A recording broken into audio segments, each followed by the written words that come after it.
أرخص موبايلات تستاهل إنك تشتريها تحت رينج ال 10000 جنيه، فعلا قيمة مقابل سعر. وأرخص موبايل 5G موجود في السوق المصري هو انفينكس هوت 60 5G برامات 6 128 جيجا ومعالج دايمنستي 7060 6 نانو بكاميرا 50 ميجا بكسل والأمامية 8 والبطارية 5200 ملي أمبير بشاحن 18 واط.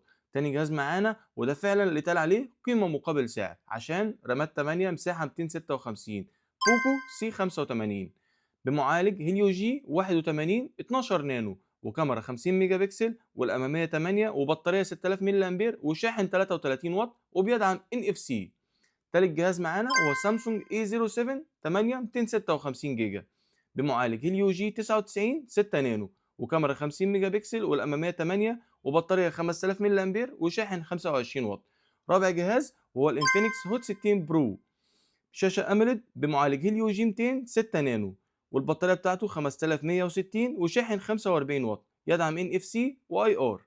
آخر جهاز معانا وهو انفينكس هوت 16 برو بلس بشاشة ايدج وأرخص جهاز يعتبر في السوق المصري بشاشة ايدج بمعالج هيليو جي 200 وبطارية 5160 وشاحن 45 واط وكاميرا 50 ميجا بكسل والأمامية 13 وبيدعم NFC واي ار. وهنا نكون خلصنا كل الفيديو بتاع النهارده وقلنا كل الأجهزة. وكده هستناك تعمل لي لايك وفولو وشير عشان يظهر لك كل جديد.